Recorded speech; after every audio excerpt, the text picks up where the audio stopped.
No more Black Tears podcast. We back at the next light, man. We out of traffic. Mr. DJ Rose here. You know what I'm saying? C's and C's, what's going on? What's good, people? What up, what up? This your boy. Big Norm, we in here. Yo, it's Bud Teasy, man. We done had a great week, man. So let's go and get to it.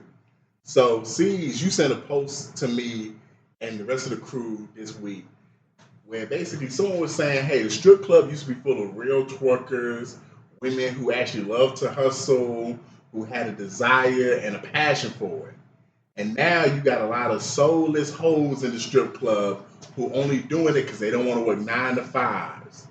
We kind of touched on it, a year ago about the club culture and strip club culture. What do you think about the strippers of today in 2024, C's? Overall, it's changed, man. Post-pandemic life was completely different. The pandemic, messed up everybody's money. And then, certain clubs found ways to kind of make the money still. And then, it came back, PPP loans and all this other stuff. It was already changing, though. You seen the whole thing with the bottle girls. Like, you go to the club, who do you see on the flyers? Not the strippers, the bottle girls. The bottle girls, The hookah girls. hookah girls, some of them look better than the damn strippers do. So it's like some of them are former strippers or they ain't start stripping yet. They got a boyfriend now. Yeah, and all this other stuff. So it's like, what happened when stripping wasn't a career? It was like a midway point. Yeah. I think it's going back to that. It's a midway point. Like, you see them, they got their lash business, their hair, extensions or whatever. I think it's changed overall, though. Just you can tell as much as it costs, it's like you go to the club now, it's like I might as well get a section, might as well buy a bottle, I might as well do this, I gotta pay for parking. The same experience ain't there. You still got those one-offs. Atlanta, to me, hasn't changed as much. It's probably the premier in the States for clubs, but I mean, overall, it's a lot of differences, man. It's a lot of things changed. Yeah. That's a good question. What did I think about the strippers? Well, you got to realize a lot of strippers, they stop stripping. I used to think the cutoff age, strippers used to tell me when they turn 25, 26, they're going to stop stripping. That used to be the cutoff age. Like I said, keyword used to be. It's not always the case. I always say strip till you don't want to strip till more, or you made enough money, and like you say, you get another hustle. Like a lot of times, like you say, they open up a business. They do some type of entrepreneurship that they get another business, and they start, even with the 18 wheelers, they doing loads now. Like they get a CDL business. It's like, oh, I'm doing loads with these trucks, and I'm making money doing this, or like you say, they nail techs now. I got a nail salon, or open up a barbershop, or open up a salon, or open up an ice cream parlor. Or some shit. It's always something, because you got to think it makes sense. If you're a decent stripper, and you making $100K in cash every year, what you gonna do with the money? How you gonna clean the money? How you gonna wash the money? Because they're embarrassed to go in the bank with all the ones. You know what I'm saying? It's like, damn, I gotta go in the bank with $10,000 worth of ones. Like, you know what I'm saying? That shit kind of crazy, but at the same time, to me, I'd be like, fuck it, it's $10,000. I don't give a damn if you send ones, fives, twos, or what. You know what I'm saying? 20s. But, they, it would have been really nice to have an actual stripper on here that has done something like that, to talk about that, because I'm just looking from a male's point of view, and I don't mind, get the money. Like, I don't mind if you 50, 60, but you still mad as hell and you still want to strip, please do. Skin tight, you looking right. You in there, you looking like you're 26, even though you're damn 46, 56, 66. I don't care. As long as that booty fat, I can't complain at all. I don't mind. Hey, man, to your point, man, y'all go check out that interview we did with Kiki the Dancer, man, to get her opinion on the strip clubs and dance parties. But I will say this, man, y'all kind of did handle something, the age. Like, I've been to the strip club recently the last couple of years, especially after the pandemic. I've hosted a lot of strip parties, been at a couple strip parties, and usually the best stripper is them old bitches.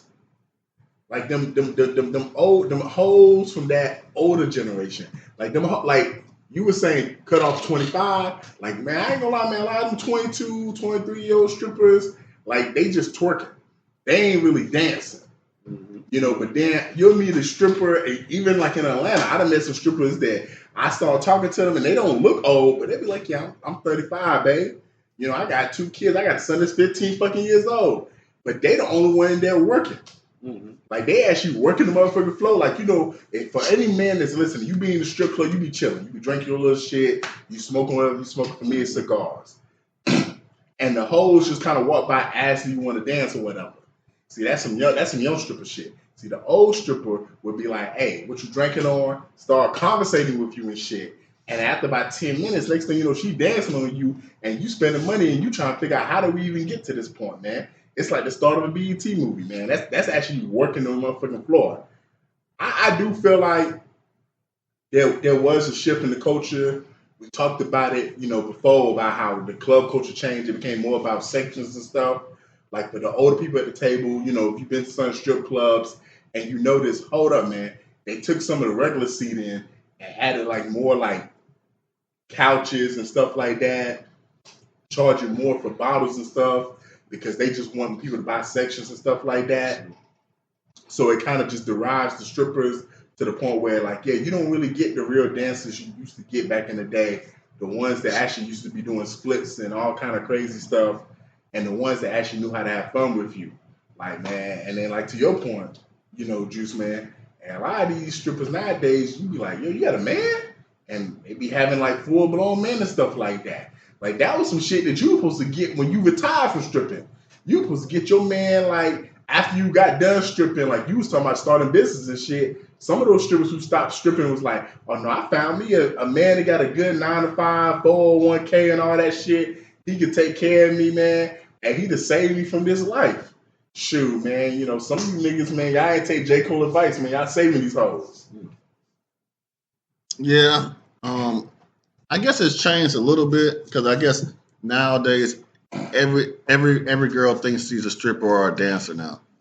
So I guess that's where it's changed. But as far as the clubs, to me, they still the same to me. There are more sections now.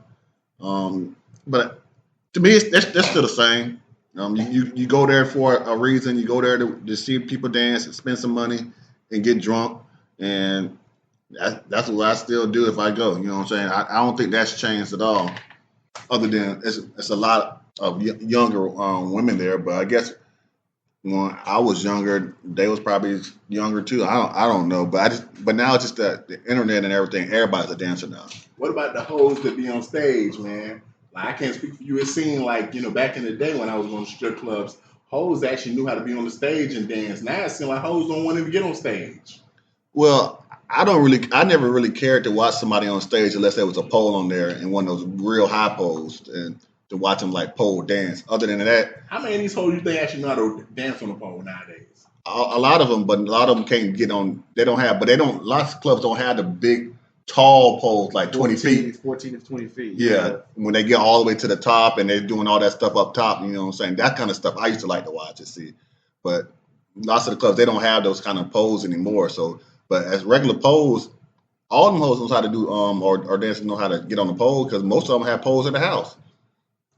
What you think, Juice Man? It's practice. If they don't know how to do it, they got to come in early and practice. Because you got to know how to work the pole. You got to know how to work the pole. You got to know how to work the room because they got to pay their tip out. You know what I'm saying? Certain things haven't changed, so they got to pay. So in order for you to pay, you got to make the money. And in order for you to make money, like you say, everybody likes to be entertained. They don't want to just have a chick shaking her ass and then you don't tip her, she want to cuss you out. It's like, yo, I don't have to tip you. I'm not entertained with you just shaking your ass because your ass ain't that nice. Like, you know what I'm saying? Get the baddest bitch in the club to come shake her ass. Then, you know what I'm saying, some money might get thrown. You know what I'm saying? So it is what it is. I can't, you know what I'm saying? So, yeah, I do want to say one more thing though. Like back in the day, like when you like getting the lap dance, say you getting the lap dance and you tipping. It was never as long as there's money on the floor, it was never turn around like, oh, you Why you owe me $20. That's 4 songs. Like I don't work for tips. I never heard that before until like nowadays. Like because most of the time when you giving a chick plenty of money when you dancing, I know they don't work for tips, but when we conversating talking you putting money on her and stuff like that. Facts, you right about that. That do happen a lot now. You might have tipped like 61s, and a bitch would say, "Hey man, that was 3 songs. You owe me $60. Hey bitch, there goes $60 on the ground. Oh no, that's just my tip. Bitch, that's your fee." Yeah.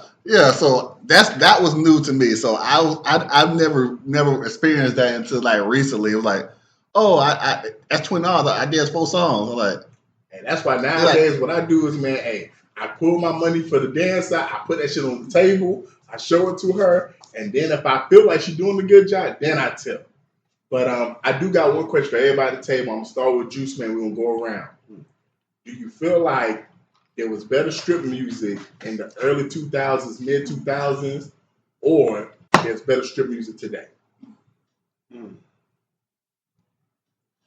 That's a hard one. Was it better strip music in the early 2000s, or what they playing on the radio now is strip music to me? Like you know, I was just listening to that shit in Sexy Red a second ago. Like I was just listening to that shit. What is it? I forgot. Like all her shit to me sounds like stripper music. Like you know what I'm saying? So I think Megan Thee Stallion, all her music sound like stripper music. Cardi B, all her music sound like strip music. So I stayed in the club, so I enjoy the music now. So I would have to say the lyrics are literally better now. I think the lyrics are better now. Like I'm listening to these stripper songs now, and it's like, oh yeah, that shit rides. And it's more lyrics, it's more content to the song now. Before it's just got no panties on the dance floor. No panties on it. Now it's an actual verse, and it's like, shake, yeah. Daddy, shake, daddy. Yeah. But what is this generation's back that ass up, though? They don't have one. They don't have one. Well, okay, put it like this. And see, you got to think like this. Also, it's the regional. So when you go to New Orleans, hey, they play that bounce. It don't matter what song it is. They put that bounce on it. Hey, they gotta shake that ass. It's the 9-9. You know what I'm saying? See, It's better. I can't say it's better because like that's probably like the one time we'll talk about rap. This shit ain't changed. Cause literally the same stuff you hear on TikTok, on the radio, like Juice Man just said, it's the same shit they playing in the club. And then if you ain't hear the song, you hear it in the club. 2 weeks later, you hear that shit on TikTok. You like, oh, that's that song. So I mean, I say there's a lot more variety with it. I agree with that point, but it's the same shit. Because I mean, I can't sit there and say Get Low's a classic, but at the same time, when I hear some shit like Then Leave, name a Megan song. I'm pretty sure soon they're gonna start playing that Megan song with the Japanese shit. Oh, it's gonna be a bitch. It's gonna be one bitch in the club doing the dance. I promise you won't see it in like too late. That shit already started. Them hoes doing that shit. That's already on any 2 Wild, whatever. Hey, Rose, you tipping the song or you tipping the bitch? I'm tipping the music. So as far as the music now, it's going to be from me as a DJ. It's back then. I think the music was better, and the dancers picked better songs to dance to back then too. Because it would be songs. It would just be songs that you wouldn't even think that a shot is gonna go up there and dance to. They put it on and they go dance to it. You know what I'm saying? So I would say then, because back then it would be slow songs. It would be all kind of different kind of songs. But now it's just rap. It's plain rap. That's all rap that you go hear in the strip club. But back in the day, well, not too much back in the day, but in the 2000s, I could say I don't know anything about the 90s, but in the 2000s, it was you hear R&B, you hear some pop, you will hear pretty much anything. You know what I'm saying? But I agree with that, Rose. I feel like I agree with you. I feel like in the 2000s, it was a nice mix, but most importantly, they played songs that you as a man was like, yeah, man, hey, this shit lit. And they played like a lot of good throwing music, man, because not all songs was necessarily talking about twerking, but the beat to the song and the way the song rolled, it made you want to throw your money. One of my favorite, songs to throw money to is, hey, Put On by Jesus. That nigga ain't talking about shaking ass one time. So moving on to TNT, y'all. Dynamite. Boom. There's definitely some tears for niggas like me for this next one. So there was a Florida man, and it always seemed like some shit happening in Florida. So apparently a truck driver drove his semi-truck into the strip club, injured some people. I don't think nobody was killed, correct me if I'm wrong, but injured some people. Didn't even get his target, because apparently he was targeting one of the strippers that made fun of him or wouldn't go home with him or some shit like that. Yo, C's, man, you always joke about Florida man. Florida man strikes again. Tears or no tears? No tears. I mean, hey, got mad, whatever happened. He fucking off his own money, man. That's the work, man. How you gonna damage it probably ain't in his truck, it's a company's truck, man. I mean, it's crazy. Florida always got some shit going on, man. I don't know what she said to him to piss him off or whatever. Maybe he didn't get enough dances or she didn't want to go home with him or whatever, but you gonna get that mad where you take a whole damn truck and drive it into the bitch. So now you can't just get mad like, oh, I'm gonna come back and I'm gonna spend a bigger bag on another bitch. You can't do that because you destroyed the club and you going to jail. So no tears for your stupid ass. Yeah, I ain't got no tears for the club, the girls, or the truck driver. It was just like, buddy, but I do got tears for the community because he messed up before the community. But as far as him, her in the club, no tears. You know what I'm saying? Choose man. No tears. Yeah, man, I ain't got no tears, man, bro. You go to the strip club, we all there to have fun, bro. Hey, Rose tells me all the time, these hoes be choosy. They didn't choose you, nigga. Move on. So, we listen to a lot of rap music in the strip club. I don't know the rapper's name, but there was a female rapper on stage. Stunna Girl. Stunna Girl, Stunna Girl was on stage. And apparently while she was on stage, a nigga smacked on, on the ass. She got a fat ass? Yeah. For sure. So a few moments later, her boyfriend jumps into the crowd with his niggas, and they jump the man, beat the man up. I think Rose had texted me after I sent him the video saying that same couple apparently had a shooting around them or whatever for some type of incident. So I'm gonna start with Rose so he can explain the little shooting incident if you remember correctly. Oh yeah, so the dude slapped her on the butt. That was a couple months ago, but 2 weeks ago, she got shot a couple times. She almost died, but she just recently did an interview and said that when she got shot in the chest, that the same husband, it wasn't her boyfriend, her husband, he ran. So he was tough in the club, but when them bullets started ringing out, but he booked it on and got ghosts on her. So it's like, man, I got tears for the dude that they beat up because I wonder if it was him that shot them up or not. It should have been because they jumped on him like. But my thing is like, I understand you're not supposed to touch them and things like that, but it can't be a double standard because women do it all the time. Touch the male people and then the rappers and things like that. They don't want them touching on them, but they don't get beat up. You know what I'm saying? But he probably shouldn't have smacked her on the butt, but that would have been me just trying to be funny and smack her on the butt. But I would try to do it in a kind of discreet way and not get caught. But he did it in front of everybody, and she pointed them out, and they jumped on him, and she was even kicking them and stuff too. So that's karma's an evil person. So if you wanted to jump on that dude just for smacking you in your butt, you making butt slapping music. You know what I'm saying? He was just enjoying himself. Maybe that's why you got hit up. Man, I got tears, man, because I'm gonna say this: we have changed in terms of our views of like sexual assault, but I will say this: when you go back to the late '90s, early 2000s, hey man, if you paid to be on that front row, like that, hey, that's what you paid for.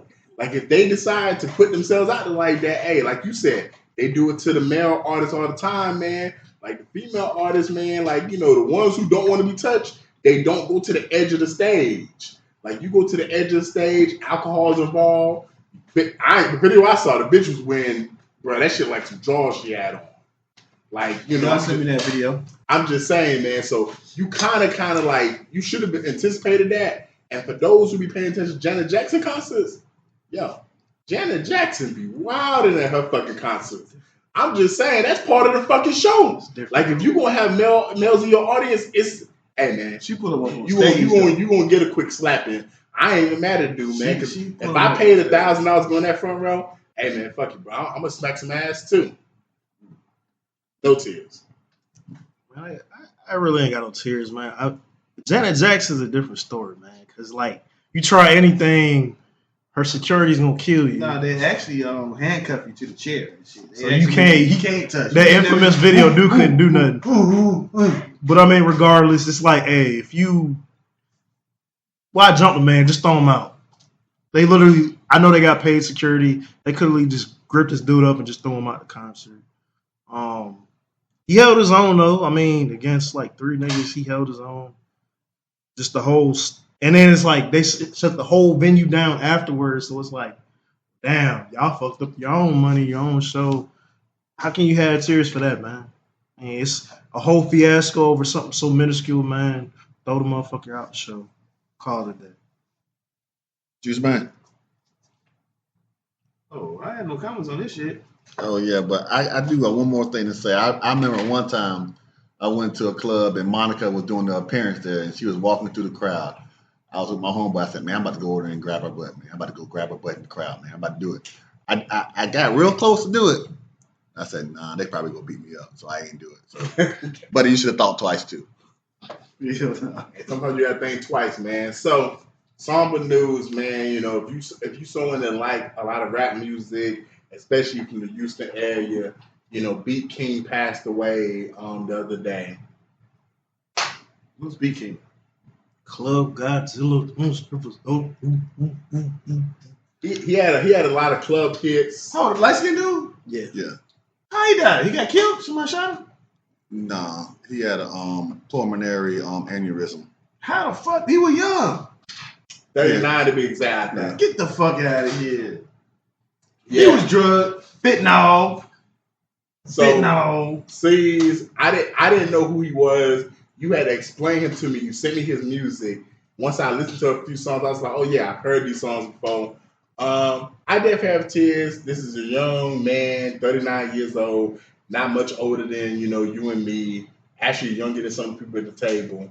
And actually had a couple of hit songs that was hits.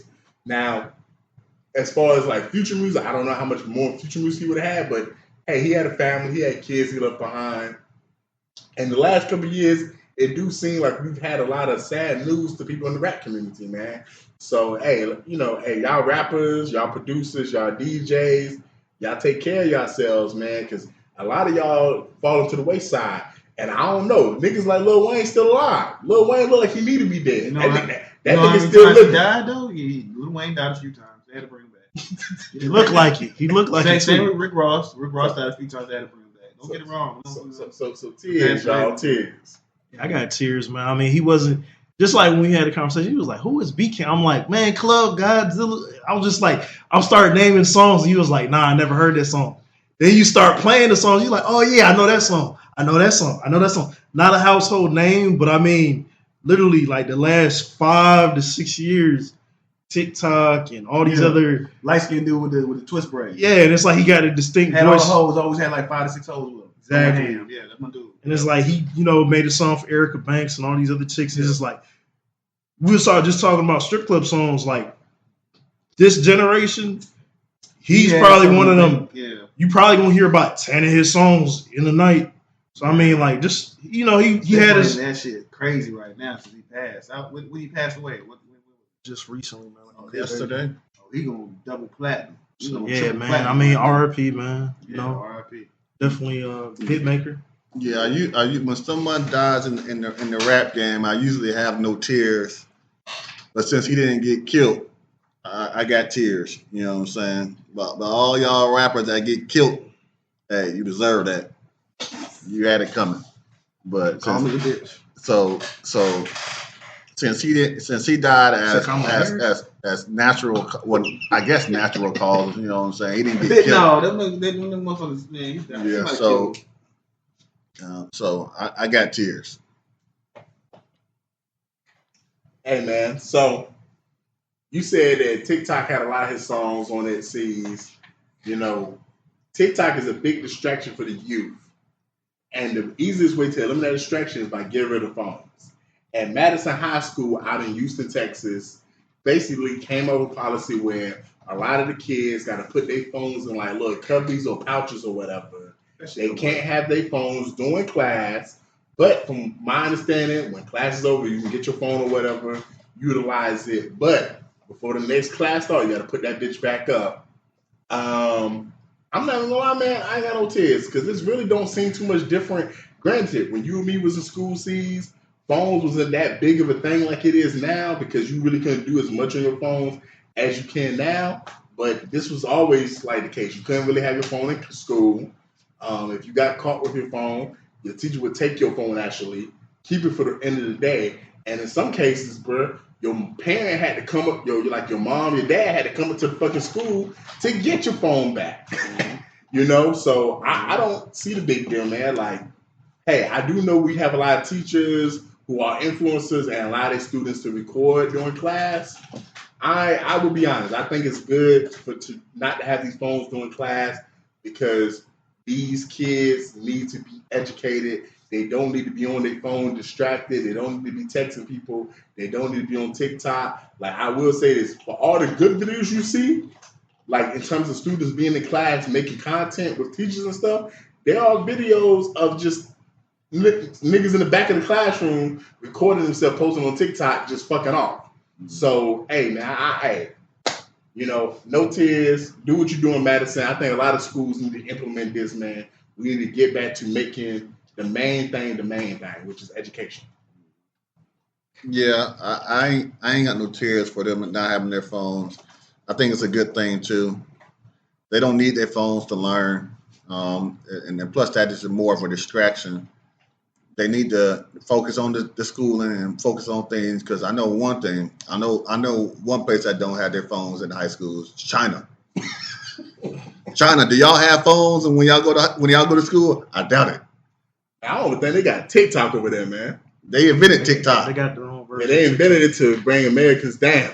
So they got their own version. So yeah, so we need to follow their model. You know what I'm saying? No phones and strict education, so we can be smart and educated and athletes too, because they got a lot of gold medals, but we don't know what sports they got gold medals in except for swimming. I was about to say, shout out to China, man. They tied us with gold medals and shit.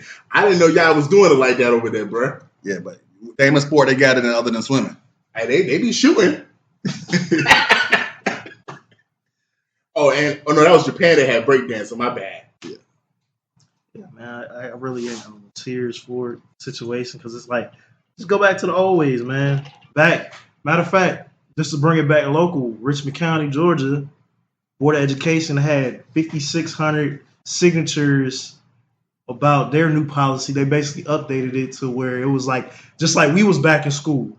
You can't have your phone on, not even in silent or vibrate. You're supposed to have it off and put away.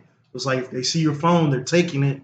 So it basically just seems like it's an update to what the hell we had going on. So I don't see what the big ruckus is. But back to Madison, is like they got petitions talking about student safety and stuff.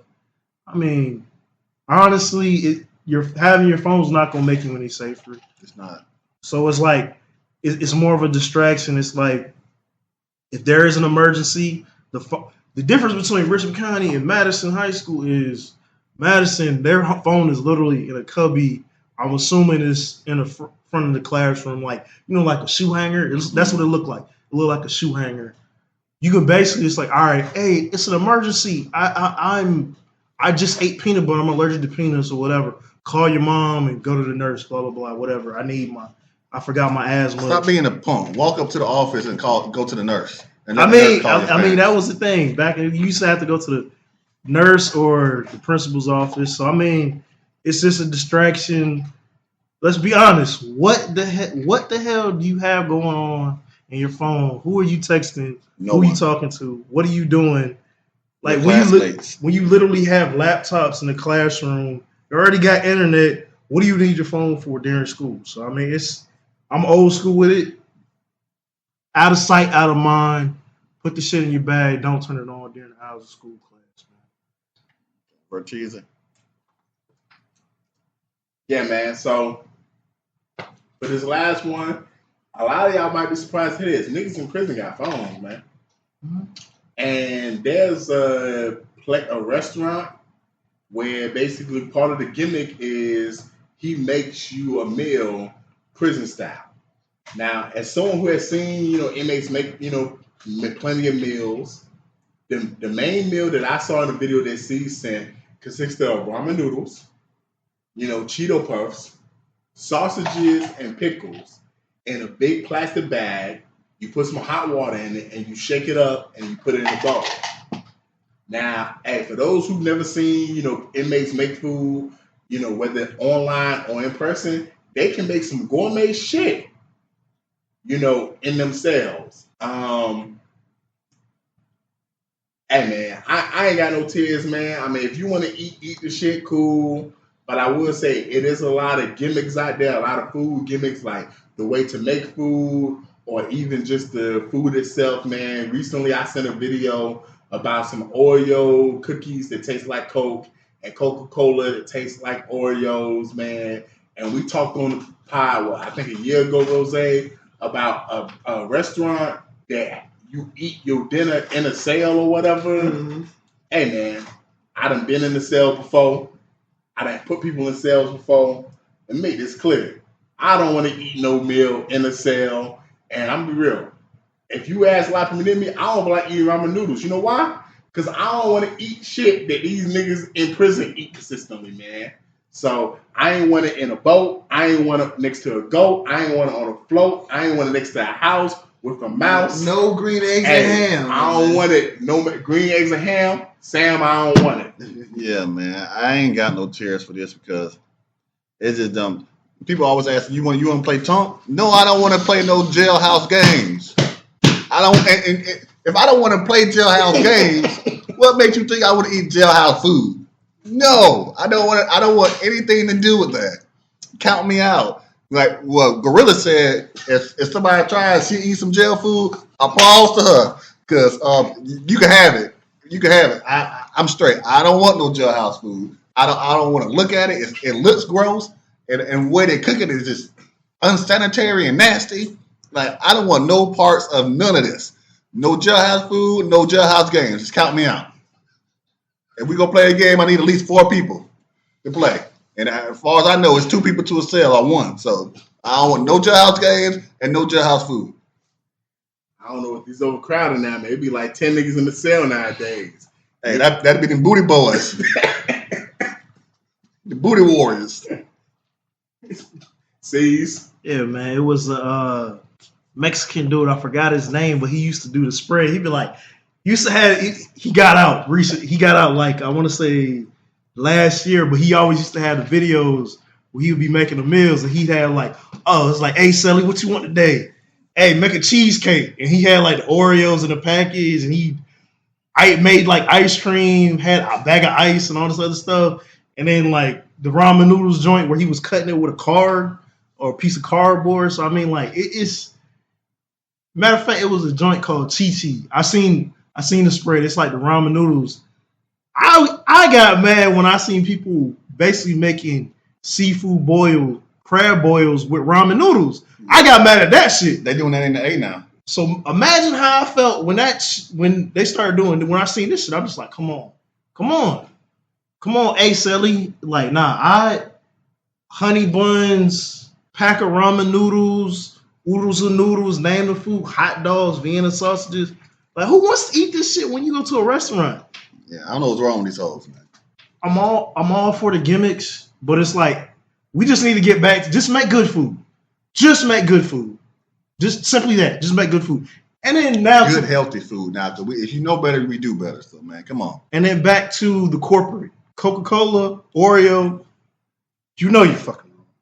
You know you're fucking wrong. Man, them cookies probably taste good though. I would try that. But I ain't about to try no gels. I'm not even trying either one of that shit. What Oreo soda? The soda sounds like it's nasty. I ain't gonna lie. The way he described them cookies, cookies, yeah, you know, said they had a little pop candy in it, and it might be hit on something. The pop candy, I probably wouldn't want that, but without that, then I probably would have tried them. But is it any different from? Are you dipping it in milk? No, I'm gonna dip it in Coke. You gonna dip your Coke flavored what kind of Oreos? Coke? The white kind. Okay. This nigga on that. You on that stuff. You on that stuff. You don't know why. Hey, I don't know what's wrong with these hoes, y'all. I don't know what's wrong with these niggas. I definitely don't know what's wrong with these inmates. But speaking of that, there was this one hoe. She said she got tricked by the police. You know, every hoe on TikTok and Instagram want to do a story time. She did a story time. She said, hey, I got tricked by the police and turning my boyfriend in. I had to listen to like 4 parts of the video. She talked about how basically the police pretended to be a girl. They got pregnant by her boyfriend. And she got on the phone for dudes saying, yeah, this is my girlfriend. Then she got on the phone with a woman saying, I'm the girl who got pregnant. And it led to basically her turning her boyfriend in by accident. Yo, C's, what's wrong with these hoes? Don't even know what to believe on the internet anymore. Then it's like, so you just saying, oh, he's here, or you just don't do your own damn investigation. Y'all supposed to be FBI agents. Y'all, if y'all want to find some shit out, you're gonna find some shit out. But apparently she didn't do that. The story is believable, but at the same time, when these people tell their stories on the internet, these TikTok and Instagram, basically social media stories, they always leave shit out, leave you with questions. It's like, whoa, how the fuck does this happen? And then and Vertizi said it last night, he was basically like, why would that be some shit you share on the internet? Oh, I got my boyfriend locked up because the cops tricked. Huh? So it's kind of one of those like, that's your bad. What's wrong with you, huh? Yeah, man. I don't know what was wrong with that hoe because it's like she was like she looked through his phone, didn't see nothing. She asked him multiple times. He kept saying, "I don't know what you're talking about." But she believed a totally stranger that was calling her phone over the dude that now she's sad that he got locked up. No, like most stuff on the internet, when I see it, I don't believe it. But sometimes we just got to talk about it because it's just so dumb. You know what I'm saying? Because and our audience likes to hear us talk about it. So we got to get the people what they want. So, but I don't know what's wrong with this hoe because it's like she really believed these people. Did not believe her boyfriend, but one thing she left out was, what did her boyfriend do? Why did they want him so bad that they had to make up a whole story other than just kicking in the door and going to get him like a normal police do? You know what I'm saying? Like they had to wait for him to come outside to go get him. They knew where he was the whole time now. They could have got him when he went to go check the mail or something. Yeah, so they knew where he was the whole time. But, oh no, we got to get him out of the house before we get him. But they've been looking for him. They going to come up with this extravagant story. Like, come on, man. Y'all chasing these dollars and these pennies, man. That's the part that makes me not believe it. But I'm not going to lie. When it comes to black women, because I saw she was black, yeah, I can believe that shit, bro. Because black women, I don't know what it is innate with black women. They want to believe they man is cheating. Like, we talked about it on the pod a couple months ago. You can have a beautiful day with your woman. Take her out to eat, take her bowling, buy her a nice gift, get her hair and nails did, and when you get to the crib, she's gonna check your phone. She's like, oh, we had the most perfect day today. How can I mess it up? Let me go to this nigga phone. You watching a movie with your bitch, and she see, especially you watching a Tyler Perry movie, she see a nigga cheating, she gonna look at you, you got a side bitch. Like, I'm just saying, so I can believe that this bitch was dumb enough to turn her boyfriend in. Yeah, she was definitely dumb enough. Hell has no fury. They say like a woman, no. Hell has no fury like a black woman. When a black woman is pissed at you, a black woman will send you to jail and then she'll be the one visiting you every fucking Saturday and Sunday. Yeah, but white women do. Ask Johnny the Majors. Yes. They gonna send you to jail and that's it. Yeah, I rather have a black woman. Yeah, like hey, any day. Black woman would stab you, be in the hospital, and be rubbing your head. Like, like, are you okay? You okay? You okay? Bitch, you stabbed me. But you know I get crazy. I saw you texting Jessica again. So, hey, I don't know. Hey.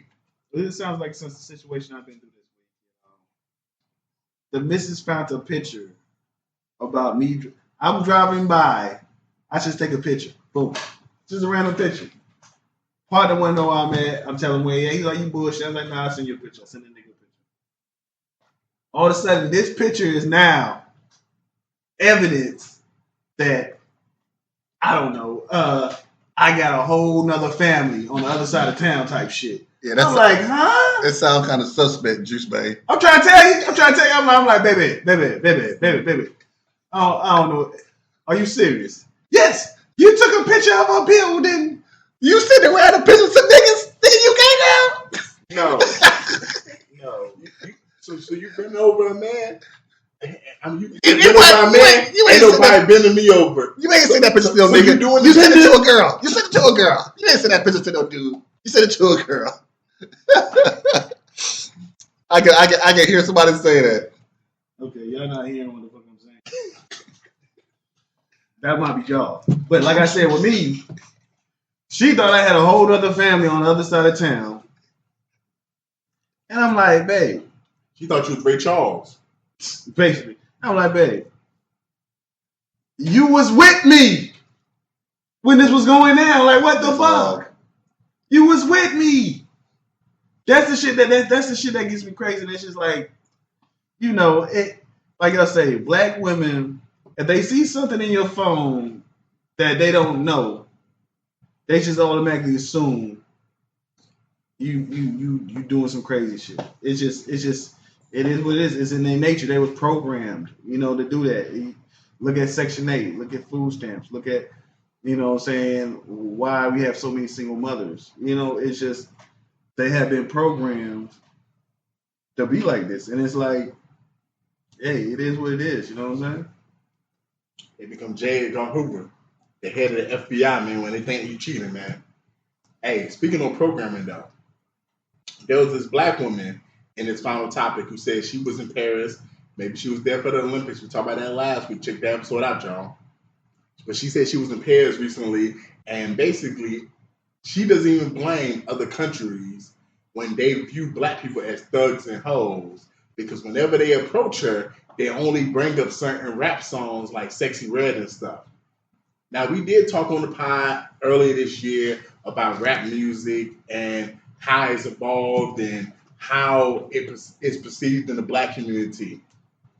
To make this conversation confined, like, should we get mad, especially people who are not from America, when they view black people in a certain light, like because of the rap music we listen to or the rap music that we popularize?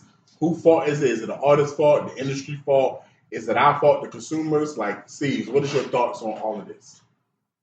First of all, you got to get mad at yourself. When you're only export, what's the number? Besides guns and ammo and war, what's America's number one export? Entertainment. So when you have this perception of just who owns it, basically who owns it, we don't own anything. So of course, white people own the industry. They basically run things around the world. But if you go to any country, what are they gonna think? When you go to anywhere in the world, they're gonna be like, America. Back in the day, it was like, oh yeah, cowboys, revolvers, cowboy boots. Yeah, man, we're gonna get them, shoot them up, cowboys. Now it's America, school shootings, and ignorant ass activities. That's what people think of in America. Yeah, you could say freedom and all this other bullshit rhetoric, patriotism. But I mean, like, the number one export for Black America is entertainment. Basically, we can only get mad at ourselves because that's the only thing that's being pushed.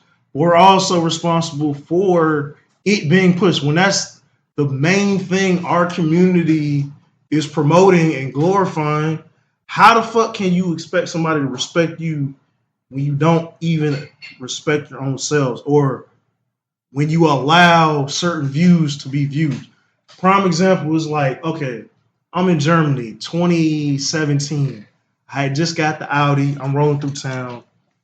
Got my windows cracked. You know, I'm bumping some shit. Little German kid. Gucci gang. I'm like, what the fuck? I'm not even playing Gucci gang, but he's still Black American. Gucci gang. I'm just like, come the fuck on, man. Oh, man. So it's like, You in the Audi. Yeah, I'm in the Audi. That's like, okay, for instance, you see a black person with money. They sell drugs. Yeah, that's one of the perceptions. That's off top. Hold on. You sell drugs. Matter of fact, I got pulled over because somebody thought I was twice. When I came back from Czech, across the border, they thought I was a mule. They pulled me over. They seen an Audi. Pulled me over. They thought I was a mule. Then they was like, you know why, Steve? You know, black. You look Dominican. Them ears be pointed in the back, that beard. You like wearing them funny little hats sometimes. You be listening to that cha-cha music. They be like, you know black. So, man, hey. I know. But yeah, back to the story though. But it's that. And then just all the times I went to the club and shit, just having conversations, like, you got the ones that's like actually know what the fuck's going on in the world. And you got those people that are like so far removed. You're like, what the fuck? What the fuck have you been watching on TV? Like, what the fuck have you seen? And you got other ones that's like actually in the real world. They know like, oh, the States is not like that. All black people are not rap artists. It's like, hey, you like Snoop Dogg? Yeah, I like Snoop Dogg. He was like, I'm in the club. Yeah, you know DMX? He was like, yeah. He was like, nah, singing a song, my nigga. I'm like, chill out, bro. You know the funny thing about that is, you don't even got to be out the country. You could be in Texas.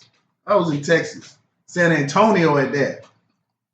Every time I'm out the car, oh, what you doing here? San Antonio's good, but it ain't good. You need some work? On top. Every Latino. Man, it's close to the border, man. What you every mean? Latino, every Native American I seen, hey, what you doing here? You need some Coke. We close to the border, man. What you mean? Look for the Coke out of what Coke at. I got that. Cocaine. Yeah. You need some weed. I'm like, bro, I just came to visit family. Oh, nah, you here in San Antonio is good, but it's not good. So you must be here to get drugs. That's the only reason why you're here in San Antonio is to buy drugs. And then it's like, I'm like, what the fuck is wrong with y'all? You look at every show on TV. What is it? Power? Great shows, but Power, Snowfall. I can go down the list and just name shows. Most of these shows, what are the perception? It's not just the music. It's the entertainment, the movies, everything. You're either a drug dealer, a rapper, or a sports player. Then we have sports, NBA. Majority of NBA is like, what, 80% black? Mm. NFL, same thing. Mm. So, I mean, like, we have these exports. We don't own our own damn perception. We have the white people making movies and typecasting actors. So it's like our number one export is, but we're at fault too, because we accept it and glorify the damn perception. It's just like, we can have it. Just like Italians glorify mafia, like Italian Americans, the mafia shit. Matter of fact, there's even shows in Italy where like the mob is still big today. A show called Gomorrah. If you ain't never checked it out on Netflix, Gomorrah's a good show. Watch it, subtitles in English. Basically glorifying the fucking mafioso. But I mean, like, it's when we don't own our own perception, this is going to be the perception around the world. And if you want to talk to people like, oh, well, you never been overseas. Nigga, I've been to Paris. I've been in Paris. I've been in these places. That's why Jay-Z and Kanye West named the song Niggas in Paris, because niggas was actually in Paris. And then this other thing. There's niggas from Paris. There's niggas that live, and they the same shit. When you meet somebody black in another country. A black Frenchman. They understand what the fuck the perception is, because they have the same bullshit going on where they're like, oh, they're just thugs. They're just this. Whether it's Sweden, Norway, Germany, they look at them like. They got knives. So, I mean, like, we don't own our own shit. So, it's partly all our fault for allowing them to give us this fucking view of the world. Like that's not all we are. Yeah, that's true. See, compliments you for your take, my brother. You know what I'm saying? Assalamu alaikum. You know what I'm saying? Like salam. So people, yes, I don't get mad about it. You know what I'm saying? It's what it is. You know what I'm saying? You could be anybody. You could be the president of the United States. You could be a doctor. You could be a lawyer. You could work at McDonald's. You can drive a train. You could be a pilot. But when somebody see you, you still a ninja. So that's just how it is. You know what I'm saying? That's just how it has been, and that's how it's always going to be. Unless you're around your people, when you go around strangers, that's how it is. Like if you go around, just like when you go to the South and you might not be from the South and you run into a white person and you're a black person from somewhere else, you probably think that person is racist. 5 times out of 10, they might be. 5 times out of 10, they might not be racist. But that's what you know of them. White people in the South are racist. So it's like when you see an Asian person, you automatically think they either smart or they at a liquor store Good at math. or something like that. You know what I'm saying?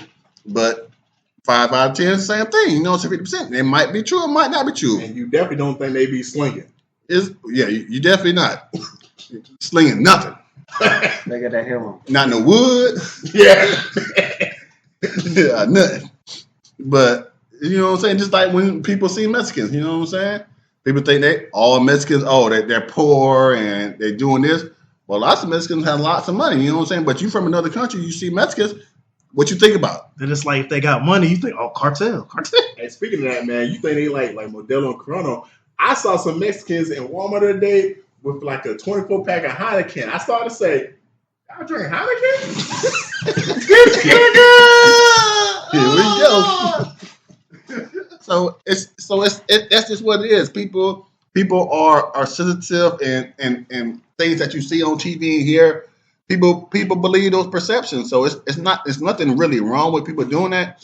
Do you feel some type of way about it? You can if you want to, but you shouldn't because it's not going to change the perception. Only thing that's going to change the perception is like what Caesar's talking about is changing the outlook and changing the view. You know what I'm saying? But that's something that you can't control. Only person that you control is yourself. So change yourself, change your family, and then go from there. You know what I'm saying? Don't worry about what other people think. That's one main thing that lots of people is their downfall. They always worry what other people think. Women do this especially the most, but men do it too. They always worry about what the next person thinks.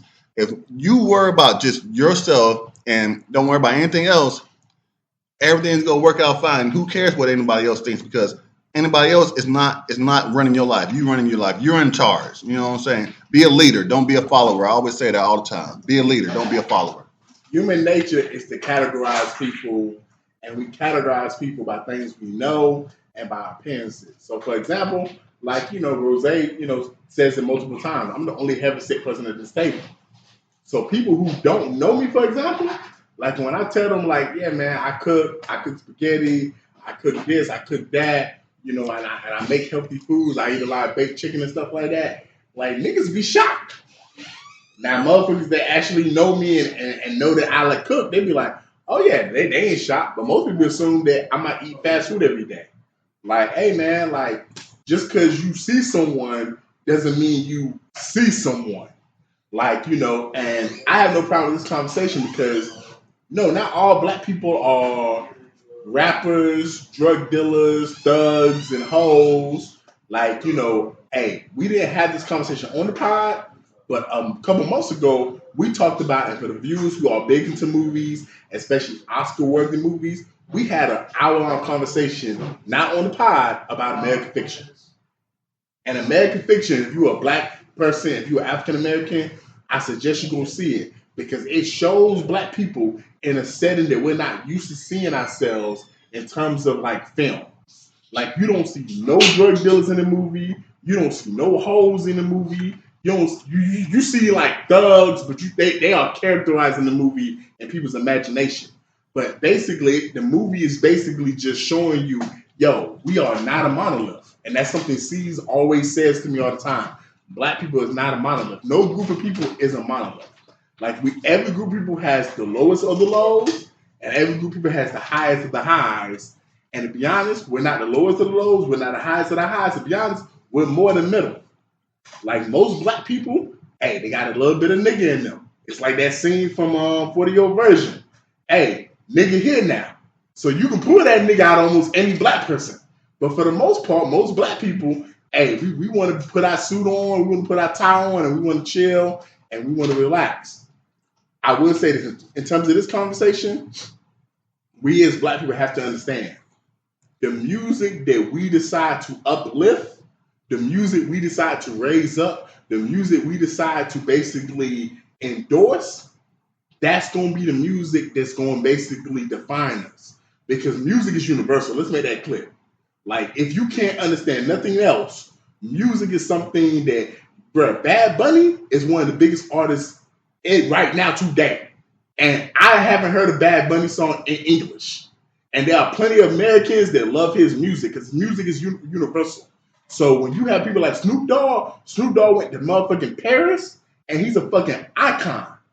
You know? So when you have some of these artists that are universal, like we have to also understand, man, if you decide to let Sexy Red be the icon for rap, that's how we're going to view black women, man. So black women, if y'all decide to promote that music, if y'all decide to endorse that music, just understand if she's the number one female artist in America, then y'all can get viewed that way. Just like some of these male rappers, if we decide, like Untitled Chapter, if he's going to be one of the biggest rappers for black men, guess what? We're going to be viewed that way. You're not going to be viewed as somebody that's a social worker, a correctional officer, in the Air Force or in the Army or a pharmacist or whatever. You're going to be viewed as somebody that's on the corner selling crack, and you're going to be viewed as somebody shaking ass in the club and selling pussy for $50 on a Friday night because, hey, you trying to get high, you trying to get drunk.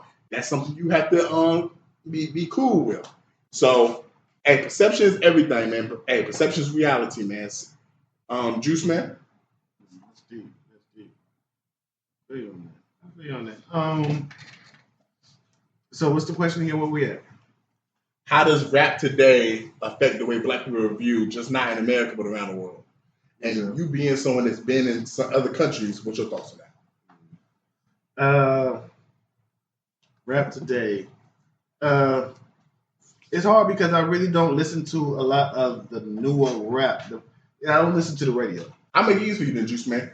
When you was in the military and you was overseas, the biggest artist at that time in terms of rap, how did that affect how you was viewed as a black man in other countries? Shit. I was a little okay. A lot of times, and it's a hard one because it was more spiritual. They come at me because they have dark skin. I can't even call them Indians. Especially in the Middle East. Like I can't Afghanistan. I can't call them Indians, but that's what they. So they're Caucasians, but they're really not Caucasians. It's difficult. So it's really about. It was more spiritual. Like they will always come to me like, "Do you believe in Allah?" Everyone I talk to, no matter white, black, light skin, curly hair, straight hair, all of them ask me the same thing. And I will tell them all the same thing. Yes, I believe in Allah. Allah is just another word for God. It's not a different God. It's the same God, one God. It's just, that's their language for God. It's like, yeah, I believe in him. That's simple. So it's kind of difficult for me because a lot of places I went to, you believe in God? Yeah, I believe in God. Like, I didn't meet a lot of atheists. You know what I'm saying? So, and when it comes to the rap, I feel what you're saying, but I'm old school. So, I still listen to a lot of old school music. I don't listen to a lot of, there's some songs I like listening to, but it's the club scene. Like I said, I'm in a strip club. Like, when I'm in a strip club, I want to hear some Sexy Red. I want to hear some Megan Thee Stallion. I want to hear some, Cardi B. If I'm in the car thinking about some ass, fucking a bitch, I want to hear some Megan Thee Stallion. I want to hear some Beat King. Cardi B. I want to hear some Sexy Red. You on the way to pay for some pussy, he's like, hey man, play that man. So would you say she's too expensive. would you say being overseas, like especially the countries you were deployed to, they didn't really have access to a lot of the, I'm not gonna say bullshit, Yes, a lot of the, because they got the what they call the leaks. They like bootleg, yeah. Bro, I was They was heavy on that shit. I'm saying, bro, you gotta think. I'm listening to shit that y'all didn't get for another year or two. You know what I'm saying? Like, but that shit crazy. I was looking at movies y'all didn't come to the theaters to the States to another. Like, bro, I Shout out seen shit. Soul Plane, man. Most down bootleg movie of all time. Yeah, I was seeing shit way before. Like they advanced over there because you gotta think. A lot of movies go over there first before they come here. So my final question, y'all, is we talking about rap. We talking about how it puts people in boxes. So I'm gonna start with C's. We're gonna go around the table. Give me a rap artist, male or woman, that is stereotypical. Like that's an artist that basically someone from another country be like, I can see that you like that. And then give me an artist that they would be like, yo, you fuck with that motherfucker? C's. Honestly, probably leave it a rap, C's. The biggest one is probably I got something for y'all. the old school cats. You know, they always ask you like, oh, especially in Europe, the old school shit, like their concerts overseas, like Wu-Tang, name somebody, DMX, packed out state. Like we're talking about the land of festivals where they'd have like 20 fucking groups. It'd be like rap and all this other shit. So I'm gonna say old school artists like, man, DMX and Snoop are some of the biggest ones. And then like somebody you don't expect is probably gonna be like really not that far off, but you'll meet that one. I met that one or two German that was like, I was like, yo, Mos Def, Big L, you know, those are some of my favorite guys. It was like, oh shit, you know Mos Def? I'm like, yeah, that's one of my favorite artists. And they like start spitting songs like, yo, this is a masterpiece. So I mean, there's that. Juice Man. Yeah, overseas, they listen to everything. Not overseas, you like a rapper that like is stereotypical of black people. They talk about drugs, pussy, gang banging, and then a rapper that doesn't talk about that shit that you like. Okay. Well, rapping is all rapping is talking. So any song is considered a rap song. So I have to go with me personally. I fucks with Jay-Z, and then what's the white chick that married the black dude? Adele. Oh yeah, There you go. Adele's universal, nigga. So for me, man, I'm gonna give you two rappers, Jeezy and the Joker. I know me and Rose a couple years ago did a battle with the Joker. The Joker talks mostly about weed in his songs. I smoked weed one time in my motherfucking life.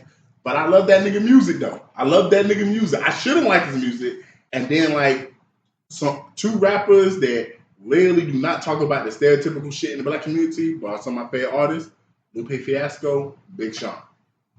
okay, so my two would probably be stereotypical, or would probably be Future. I saw that coming. And then another one, I have kind of two. Actually, have kind of three. Because I'm looking for two D's, man. Yeah, Dax, and also I have Lecrae, and also